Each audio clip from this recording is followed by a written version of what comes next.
I'm Bullhorn Betty, and so we're going to be covering a few cases. This is sponsored. This is the only time of the day that is sponsored truly for our subscribers, by our subscribers, for the audience, but our subscribers are the only ones that can ask questions and communicate about the case this morning. We go through these cases throughout the day, so this will be open to everybody on the next live. So I hope everybody's having a wonderful day so far.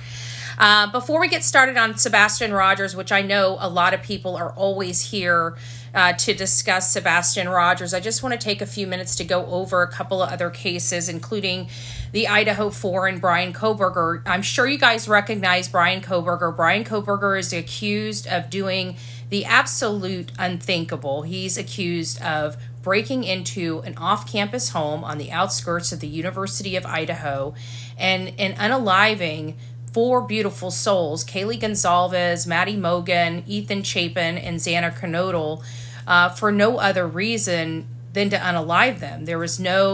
It doesn't appear that they had any contact with each other or anything like that.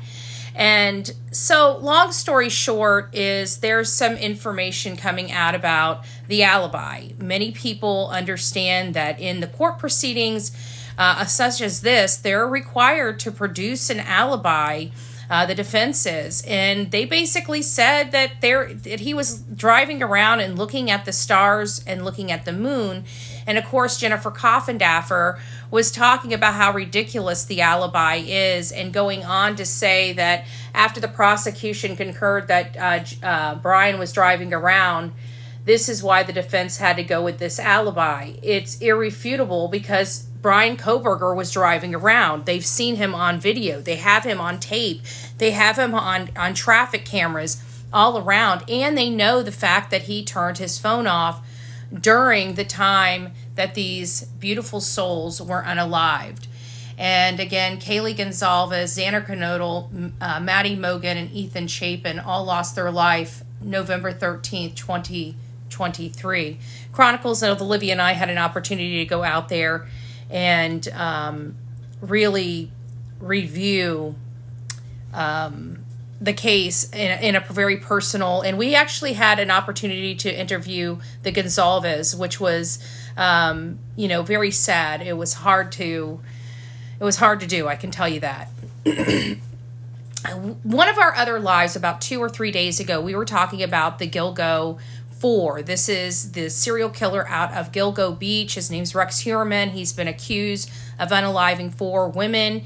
And we were coming with almost like a breaking news segment about the searches going on in a different part down further on Long Island. And so we're learning, everybody was thinking it was connected to Rex Heuermann. And we went on this kind of, soapbox about, are there other victims? And I still believe that even with this information, there are other victims. But they weren't even looking for evidence in that serial killer case, in the Rex Heuermann case. No, this is for another one. I'm like, what? And this is for a guy that was convicted in 2014. 2014, and there he is right there. And I can't remember his name is Williams or something Bitterolf right here. I can't remember his actual first name. But either way, how many stinking serial killers are out there? And I mean, I'm sorry, I don't mean to chuckle about it, but you usually don't hear. You hear about one. We know that there was at least a multiple out there because we have, victims that were dismembered. And so it's like, okay, well, we know there's another one out there. But this guy here doesn't even sound like he's the guy that did the ones in 96, even though he was hunting around the same time. Right here, 1993 and 1994. And I think our victims were from 1995 and 1996, or maybe it was 1994 to 1996, the Fire Island girl. So I just thought that was interesting. I was kind of floored with the whole fact that, it is possible that, that the reality of multiple being out there, but that's two. That's Rex and him. There's still somebody out that was working in the 90s and the early 2000s that were doing horrible things with these, and dropping pieces here and pieces there.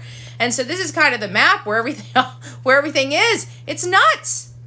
It's nuts. How did all these serial killers just kind of orchestrate into one area? I don't know. It just blows my mind. It blows my mind a little bit. We've had some more breaking news in the Sebastian Rogers case. Sebastian Rogers is a 15-year-old autistic boy that disappeared from his home in Hendersonville, Tennessee. And I know that really is why a lot of people are coming here, because there was a recent sighting of him in North Carolina. And so I think we do have some clarification on that. I don't believe, and I didn't believe, that it was Sebastian Rogers. And I know that law enforcement is working diligently to identify that person. But did they identify the person? And here's why. Because there's this news anchor out there in the area, and she works with Nick Barris. Nick Barris is the news anchor, or the news reporter rather, that brought us the videos with the lights that everybody was able to kind of pick apart. In law enforcement tries to convince us that it's a dump truck, but when you look where the lights are, it's in the middle of grass. So we know for a fact there's no possibility of it being this garbage or dump truck or whatever it is, or whatever they tried to convince us of. But here's a statement from another news reporter, and I feel like maybe she already let us know, because she says Sebastian has been missing for 2 months now after his disappearance from his Hendersonville home. Our Nick Barris has been following this case since the beginning. There have been no confirmed sightings of 15-year-old, but officials take every tip seriously. And this was just a day ago. And as you know, news reporters, they have the ability to reach out to the person of contact there at the sheriff's office and stuff like that. So I feel like she's telling us that this is not the sighting of Sebastian as we had hoped, because they have clearly stated there is no confirmed sighting of the 15-year-old, but they take every tip seriously. So I do believe that they have found this kid, and they have confirmed that this child is not Sebastian Rogers. And that's, kind of heartbreaking to me, and probably to many other people. I'm waiting to hear from, whether either parent makes a statement about this revelation or not, but we will be monitoring it. It doesn't look like it is Sebastian Rogers based upon this particular news reporter statement of there being no confirmed sightings of him. If this was a confirmed sighting, it would be classified as a confirmed sighting, and it's not. So I just thought that was interesting. And again, it's bad. It's not the news that we had hoped for, but I still think it was expected. Now, many of you guys know I'm an advocate for people getting out there and searching. I love community activism. I love people, getting, when there's a missing person, getting, active in their community, posting flyers, doing anything that they can to get attention to that case and bring awareness to the missing person, or bring awareness to a horrible crime that was committed. In this particular case, we have a beautiful soul, and her name's Terry Lynn. I don't know her well. I don't know if she's a fan of mine or not. But I'm always a fan and an advocate of people doing the right thing because it's the right thing to do, not because it's the easy thing to do. Thank Jeep and Nana. God bless you. It's because it's the right thing to do. And, Terry Lynn has been out there looking in the woods, and she's come under heavy fire. Again, another person doing the right thing. We've been covering this a lot on my channel about how people are out there doing the right thing because it's the right thing to do, and doing as we ask. If you see something, say something, call law enforcement. If you feel comfortable, post it on social media and explain what happened so the rest of us can be informed. And people have been doing that and have been getting attacked for it. And it's just really sad. Thank you, Jeep and Nana. Bring Sebastian home. God bless you. Absolutely. And so she found some pants. Remember, Chris Proudfoot identified Sebastian's pants to a T, talking about the 90s white striped type pant. And so you see this here. And so while Terry Lynn was out there searching, and she's been out there searching, there's been a lot of content creators that have given up on this case because of all the drama that's been created by the Proudfoots, by, other people that just want to thwart this investigation for no other reason than just not getting it solved, or not getting it solved by the way they think it should be getting it solved. I don't get the instability of some of these people on social media, but either way, there's just been a lot of people that stopped searching for this boy. And it's sad because whether or not we feel that this boy is here or not, he has to be found if we're going to ever get justice for him. People don't understand. This is the state of Tennessee. This is a state that does not really, they work backwards, in my opinion. They don't get all the necessary stuff up front when they can get it. They wait so far into the case to start doing their job. It's an irritant. It's an irritant. And they're so easily bamboozled. Like, I don't know. I just don't know. But long story short, she found pants, okay? And the pants were called into law enforcement. A beautiful law enforcement lady, the lady supervised cop that came to meet Terry Lynn in the pants, came from her home with an evidence bag and gloves, walk into the water with no hesitation and bag them. Bless both women. So everybody's just trying to find answers for Sebastian Rogers, and we have to remember, we can't really, if we see something, the only person and people that can go collect that something is law enforcement. We don't want the public touching anything they find. So if they find something, who do they call? They're not wasting law enforcement's time by calling in credible information. She found pants that were as described by Chris Proudfoot in a wooded area. It was enough to make the phone call. I would have done the same thing. I don't know anybody in the chat right now that wouldn't do the same thing. And we know that it does look similar to that black stripe. I mean, we see the black stripe. And we see the stripes right here, these white stripes, right? Those are descriptive of what Chris Proudfoot said Sebastian left his home wearing. So why would anybody not want this called in is beyond me. And then I've got a few other things here. We know that we're still looking, and again, for those that are just tuning in, this was somebody had a credible sighting, or at least what we thought was a credible sighting of Sebastian Rogers over the weekend in North Carolina. Seth and PIs believe that it is Sebastian Rogers. His mother is saying that she needs to wait. Thank you guys, God bless you, that she needs to wait until they confirm 100%. And of course, Chris ran to the finish line, the first to say it absolutely was not Sebastian Rogers, which caused a lot of people to question how would he know so quickly without confirmation, because they do look so similar. However, during my research this morning, I come across this article from a news reporter out in the area. It's basically stating, confirming there has been no confirmed sighting of Sebastian. So it leads me to believe that law enforcement has already indicated that this is not Sebastian Rogers, because a news reporter that is covering the picture, you would not be posting a day ago that there's no confirmed sighting. So I don't know. And she goes further into stating that they take every tip seriously, which is an indicator that, again, this was not Sebastian Rogers that was seen on that in that photo. So I don't know. I don't want to. People. I'm glad people are out there looking for Sebastian Rogers. We need more people out there looking for this young boy.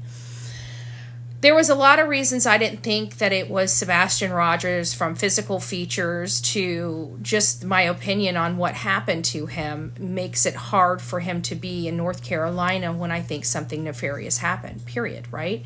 And it doesn't matter whether the nefarious thing, it matters my belief. My belief is I think something happened to him inside of his home, and I think either his mother or his stepfather did it. That is my opinion. And if I believe that, and if that's what I think that the evidence is leading to, it's going to be hard to see Sebastian on a photo in North Carolina. You see what I'm saying? So I was already always skeptical of that photo, not skeptical in a sense that I didn't believe that the person took it or it was Photoshopped, skeptical in the fact, oh, thank you, Val. God bless you. I love the glasses. Those are cute. Maybe I need to get a pair.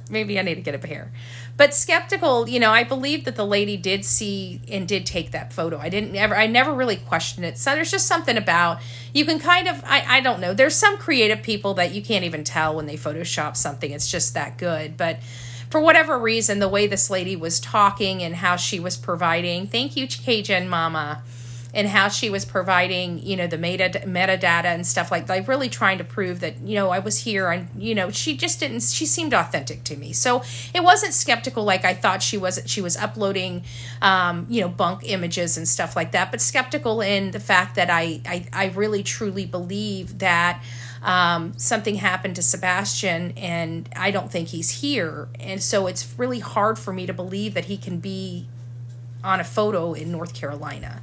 Is the skeptic that is where I'm at right now. So just to clarify that, guys, it's not that I didn't believe that this kid looked really, really like Sebastian. I absolutely do believe it looks a lot like Sebastian, and I'm very hopeful that it is.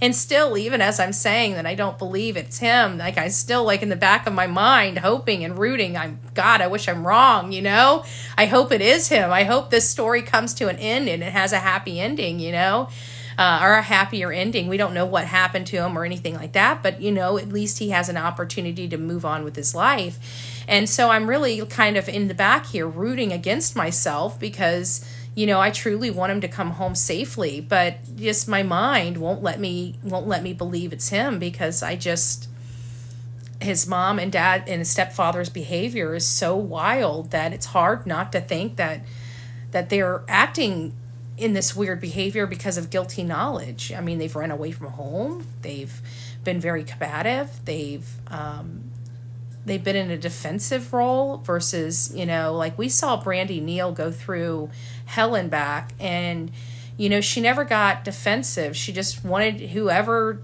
if you needed to talk about her, just keep her son's name out there, keep her son's, name in your mouth.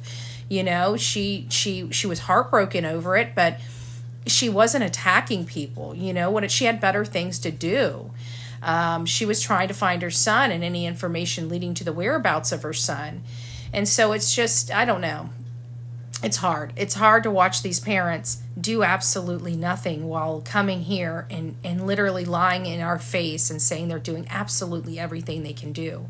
It's like we've got eyeballs, And here on social media, it's crazy because we all work together. We're all Joes. We're not any I don't know, super person or anything like that. We're not like a movie star, or we're all normal people that work together for the benefit of these cases. And so we share information. Some are just behind the scenes looking into everything and sending them to content creators that have larger platforms to get the information out. I mean, it's just crazy how hard people work.